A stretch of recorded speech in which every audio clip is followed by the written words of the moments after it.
Welcome everyone. So at Penstock we will be looking at UPL Limited.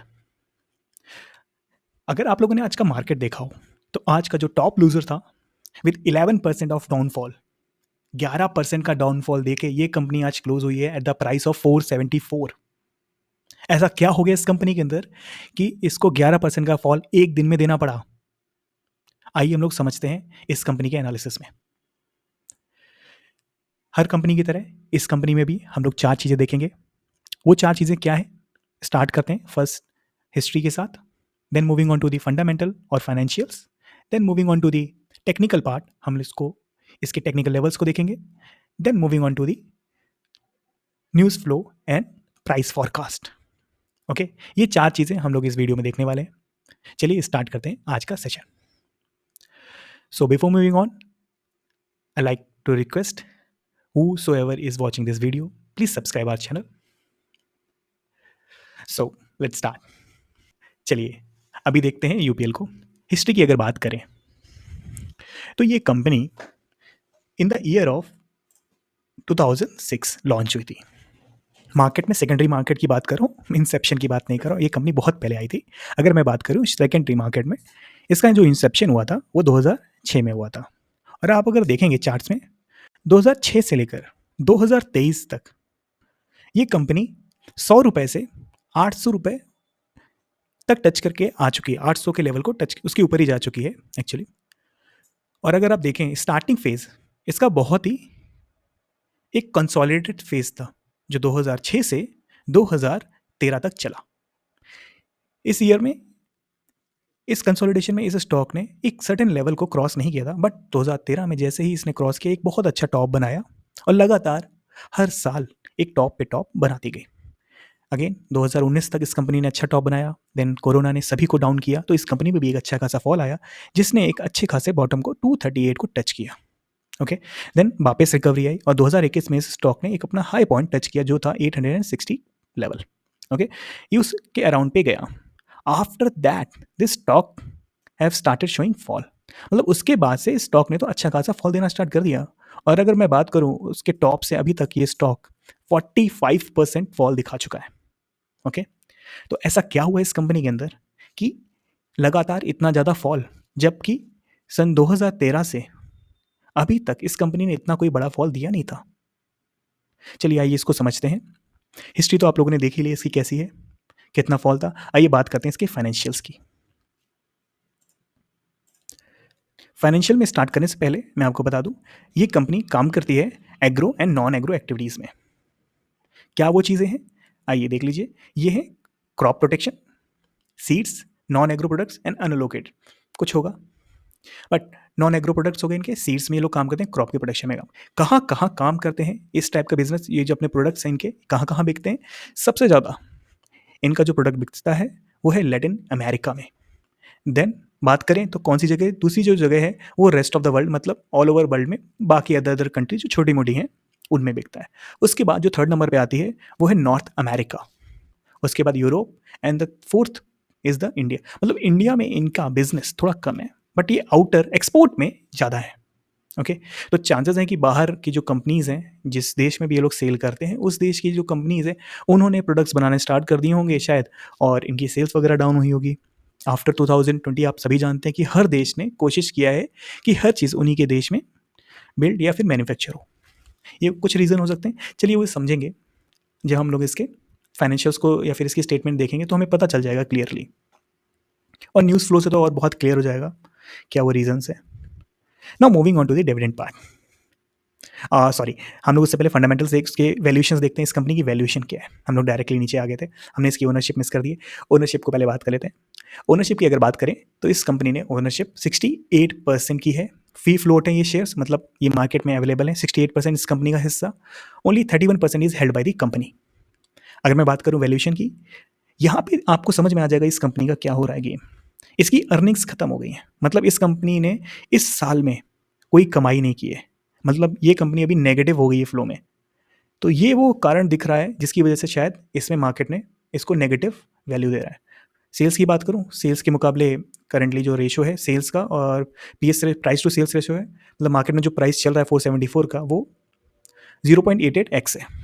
Okay, मतलब इनकी जो actual revenue उससे भी डाउन आ रखा है। अगर मैं बात करूँ हिस्ट्री की, इनका जो वैल्यूएशन हिस्ट्री है, 2018 में ये कंपनी 32 के पीई पे चलती थी, 32 का पीई था इनका, पीएस 2 का था, जो 2019 में एक बार डाउन आया और उसके बाद लगातार उसी रेंज में चलता रहा। अब ऐसा क्या हुआ है 2022 के बाद, 2022 और 23 का जो फाइनेंशियल ईयर था उसके बाद 2023 और 24 में ऐसा क्या हो रहा है इस कंपनी के साथ कि इसकी अर्निंग्स खत्म हो गई हैं?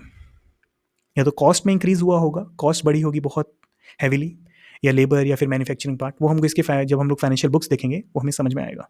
चलिए बात कर लेते हैं इस कंपनी के रेवेन्यू और इनकम की, जो अभी तक पिछले साल तक इसने कमाया है। करंट ईयर की बात नहीं कर रहे हम लोग, पिछले साल तक। कंपनी 2018 से में इसका रेवेन्यू जो था वो 216 बिलियन का था, वो अब बढ़ के 533 बिलियन हो चुका है। तो अगर मैं बात करूँ सेल्स के फ्रंट में, इस कंपनी ने लास्ट 5 ईयर्स में अच्छी अर्निंग्स की हैं। ओके, अगर मैं प्रीवियस ईयर की बात करूँ, 461 बिलियन के मुकाबले 533, वो भी इनफ है, गुड है। नेट मार्जिन सेम ऑलमोस्ट है, थोड़ा सा डाउन आया है। नेट इनकम की बात करें तो 35 बिलियन था, नाउ इट इज़ 34 बिलियन, मतलब ऑलमोस्ट उसी के आसपास है। अब बात कर लेते हैं इस कंपनी के डिविडेंड यील्ड की, मतलब इस कंपनी ने इस साल या पिछले साल में, इस फाइनेंशियल ईयर में कुछ अपने शेयर होल्डर्स के साथ शेयर किया है प्रॉफिट हिस्सा। तो आप देखेंगे इस कंपनी ने 2018 में ₹5 का शेयरिंग था जो 0.84 का यील्ड देता था, करंटली वो यील्ड बढ़ के 1.39 हो चुका है। और डिविडेंड पर शेयर जो दे रही है वो कंपनी शेयर करने के लिए, मतलब पर शेयर पे ₹10 वो शेयर कर रही थी अपने शेयर होल्डर्स के साथ, तो ये तो अच्छी चीज़ है। अब बात करते हैं इसकी बुक्स की, ऐसा क्या हुआ है बुक्स में। बैलेंस शीट की बात करें तो फटाफट पहले ये पता करते हैं इस कंपनी की एक्चुअल वैल्यू है क्या किताबों में। एसेट्स, सभी एसेट्स को अगर निकाला जाए तो इस कंपनी की जो कीमत निकल के आ रही है वो है ₹384, जो सितंबर क्वार्टर में दिख रही थी। तो ये सितंबर के क्वार्टर में क्या इसने अच्छा इनकम जनरेट किया है? दिसंबर के क्वार्टर का भी तो डेटा, बैलेंस शीट डेटा इसमें भी अपलोड नहीं हुआ है। आई थिंक इनकम स्टेटमेंट आ गई है, ओके हाँ, रेवेन्यू की स्टेटमेंट आ चुकी है। तो टोटल सेल्स आप देखेंगे तो अच्छा खासा डाउन आया है, लगातार जून से ये गिर रहा है। प्रीवियस ईयर के मुकाबले इनकी सेल्स अच्छी खासी डाउन है। और अगर मैं वो बात करूँ कि ईयर ऑन ईयर, आप देख सकते हो ईयर ऑन ईयर भी इनका रेवेन्यू अभी तक डाउन है। क्वार्टर 3 निकल चुका है, क्वार्टर 4 चल रहा है। अब ज़्यादा समय नहीं है, मुश्किल से 2 महीने हैं। अब इसमें कितना वो लोग अर्निंग्स लाते हैं इसको कवर करने के लिए, वो देखने वाली बात होगी। क्या वो अगेन लॉस शो करते हैं? आप देखिए, अगर यहाँ पे इनका लॉस आया है तो लगातार इनको ऑपरेटिंग इनकम भी लूज़ हुई है, नेगेटिव हो गई है। एटलीस्ट प्रीवियस क्वार्टर में वो पॉजिटिव में थी, लेकिन अब वो नेगेटिव हो चुकी है। साथ ही साथ आप देखेंगे तो नेट इनकम भी नेगेटिव हो चुकी है, नेगेटिव 12 बिलियंस। इस कंपनी ने 12 बिलियन का नुकसान किया है इस क्वार्टर में। तो वो ये कारण, अब हम, तो अगर कंपनी ने इतना बड़ा लॉस किया है तो सीधी सी बात है कि वो स्टॉक में रिफ्लेक्ट तो होनी ही है। तो वे, आई होप अब आपको ये समझ में आ गया हो क्या वो कारण है जिसकी वजह से स्टॉक को डाउन या फिर सेल ऑफ किया जा रहा है।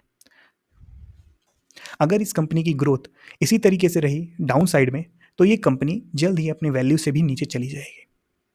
जो हमने बुक वैल्यूज़ की देखी है, जो कि है 384 की, उसके भी नीचे चली जाएगी। और अगर मैं बात करूं अर्निंग पर शेयर इन्होंने कितना कुछ इंक्रीज़ हुआ है या डिक्रीज़ हुआ है, डाइल्यूटेड ईपीएस 16 हो गया है। मतलब जो प्राइस आपने सितंबर में देख रहे थे उसमें -16 कर लीजिए, मतलब ये वैल्यू जो बढ़नी थी वो वैल्यू अब डाउन हुई है। तो ये शेयर की वैल्यू अगर मैं बात करूं तो सीधी आप ऐसे देख लीजिए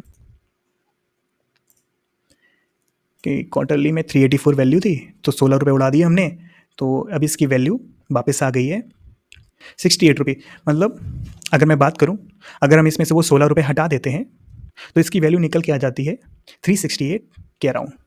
ओके, तो इसमें अच्छा खासा फॉल आया है। तो ओवरऑल इस कंपनी के अगर मैं फाइनेंशियल्स की बात करूं तो दे आर बैड, लगातार बैड हुए। और पिछले 2022 से देखेंगे आप, 1 साल हो गया है और लगातार इसमें फॉल ही फॉल दिख रहा है। ये वो कुछ कारण है जिसकी वजह से स्टॉक को अच्छा खासा गिरावट देखना पड़ा है। आइए देखते हैं इसके न्यूज़ और फाइनेंशियल्स को, और इसके बाद हम लोग इसके जो प्राइस फॉरकास्ट है उसको भी देख समझते हैं। तो सबसे पहले न्यूज़ की बात कर लेते हैं, ऐसा क्या न्यूज़ फ्लो चल रही है जिसकी वजह से मार्केट में इसको डाउन किया जा रहा है। तो अगर आप बात करें तो यहाँ पे Indian equities fall on Monday, ठीक है। जेफरीज़ ने इनका टारगेट डाउन किया है, प्राइस टारगेट टू 635। इनका जो पहला का टारगेट था वो 675 का होगा, उसे अभी इन्होंने डाउन कर दिया है। और पिछली बात करें तो ओके हाँ, यहाँ पे देखिए क्वार्टरली डिमांड डाउन हो रही है जिसकी वजह से इनको लॉस हुआ है। तो मतलब डिमांड नहीं आ रही मार्केट में इनके प्रोडक्ट की। ये डिमांड ना आने का रीज़न बस यही हो सकता है कि कोई इनसे बेटर प्रोडक्ट लेकर आया होगा या फिर इनसे सस्ते प्रोडक्ट्स लेकर आया होगा, या मार्केट को इन लोगों ने जो इनके कस्टमर्स हैं उनके साथ इनकी वैल्यू डाउन हुई होगी। नेक्स्ट अगर हम लोग देखते हैं तो Indian chemical industry growth in 2000 likely to be modest. Okay, Kotak ने भी बीच में कहा था कि केमिकल इंडस्ट्री की जो ग्रोथ है वो थोड़ी मॉडेस्ट रहेगी, ज़्यादा हम लोग कोई बहुत हाईटेक्स या अपटिक्स नहीं देखेंगे इस ग्रोथ के अंदर। बट यूपीएल ने तो उस हाईटेक को छोड़िए, नॉर्मल की जगह पे एक डाउनग्रेड शो कर दिया है। चलिए, ये न्यूज़ फ्लो है और ये न्यूज़ फ्लो अपने दिसंबर हम लोग पहुँच गए हैं। ओके, यहाँ पे एक न्यूज़ और है, इन्होंने एक सब्सिडरी फॉर्म की है in Zambia. Okay, so this is the news. Now moving on to the, अगर मैं बात करूँ तो ओवरऑल न्यूज़ की, तो उसमें कोई खास हमको दिख नहीं रहा है, सिर्फ एक जो इनके फाइनेंशियल्स ख़राब हुए हैं, तो ओवरऑल डिमांड नहीं आ रही मार्केट में, तो इस वजह से हमको दिख रहा है वो वैल्यू। चलिए बात कर लेते हैं इसके प्राइस फॉरकास्ट की। तो अगर मैं बात करूँ इस कंपनी के प्राइस फॉरकास्ट की, एनालिस्ट के व्यूज़ में इस कंपनी की वैल्यू क्या है, तो इसको ओवरऑल 28 एनालिस्ट ने वैल्यू किया है इस कंपनी को, और उनके हिसाब से इस कंपनी की वैल्यू जो लोएस्ट दिख रही है वो 390 रुपये। आपने बुक वैल्यू देखी है वो 284 के अराउंड थी, और अब वो डाउन हो गई है, तो ये वैल्यू कुछ दिनों में आपको डाउन होती हुई दिखेगी। एनालिस्ट इसको भी डाउन लेकर आ जाएंगे। टॉप साइड में अगर बात करते हैं तो 783 का वैल्यू दिख रहा था।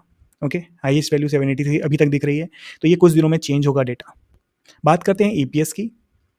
ईपीएस लगातार अभी तक तो इंक्रीज हो रहा था, बट इस बार नेगेटिव में आया है। आप देख सकते हो क्वार्टर थर्ड में तो रिपोर्ट इन्होंने 17 माइनस किया हुआ है, 17 रुपये सीधा गया हुआ है। मैंने 16 रुपये माइनस किया था, एक्चुअली 17 रुपये माइनस है।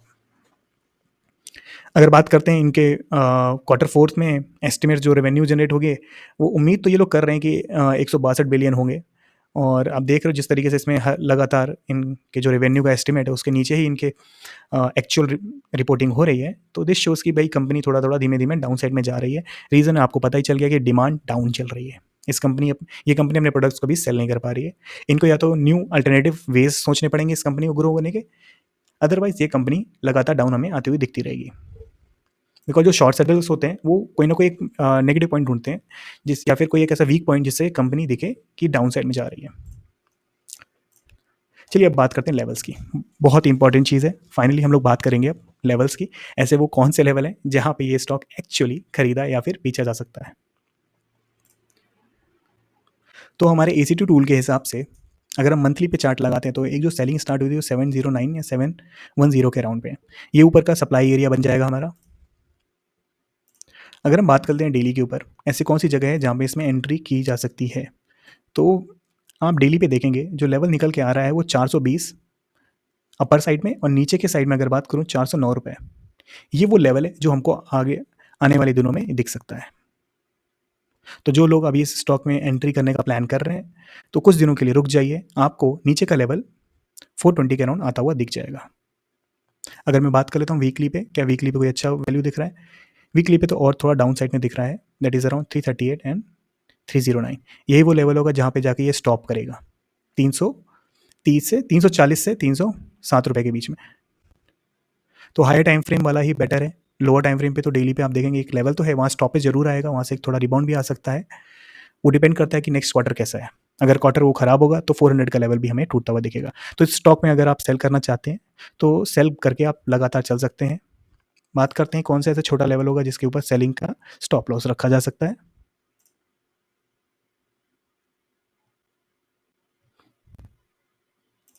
तो 15 मिनट 75 मिनट पे कोई ऐसा तो हमें दिख नहीं रहा है क्लियरली कि कहाँ पे किसके ऊपर जाने के बाद स्टॉक में अच्छा। ओके हाँ, 15 मिनट पे एक छोटा सा लेवल हमको दिख रहा है जो है 488 रुपीज़।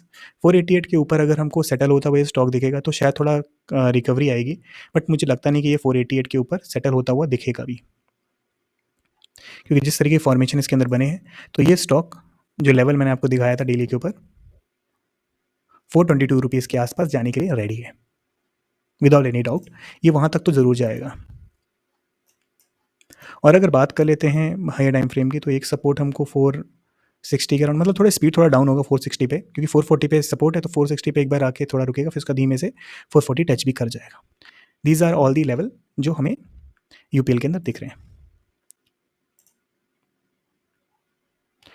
आप चाहें तो इसका स्क्रीनशॉट ले सकते हैं for your reference. So with this हमारा यूपीएल का एनालिसिस खत्म होता है। आई होप आपको ये वीडियो अच्छी लगी हो। अगर आपको ये वीडियो अच्छी लगी हो प्लीज़ हमें थम्स अप देके प्रमोट कीजिए। अगर आपको ये अच्छी नहीं लगी तो आप डाउन थम्स अप को भी क्लिक कर सकते हैं। With this let's close this video. Thank you everyone, see you in next video. This video is intended solely for educational purposes, and we do not offer trading tips or advisories. The content presented reflects our best knowledge, and we have no intention of causing harm to anyone's reputation or opposing any specific views. We welcome suggestions and emphasize that the video represents our perspectives on the discussed topic. We have been a NISM certified mutual fund distributor for the past 7 years. NISM was established in 2006 by the Securities and Exchange Board of India (SEBI). We are not SEBI registered financial advisors. We request all the listeners to do their research before mobilizing their money or making any financial decision.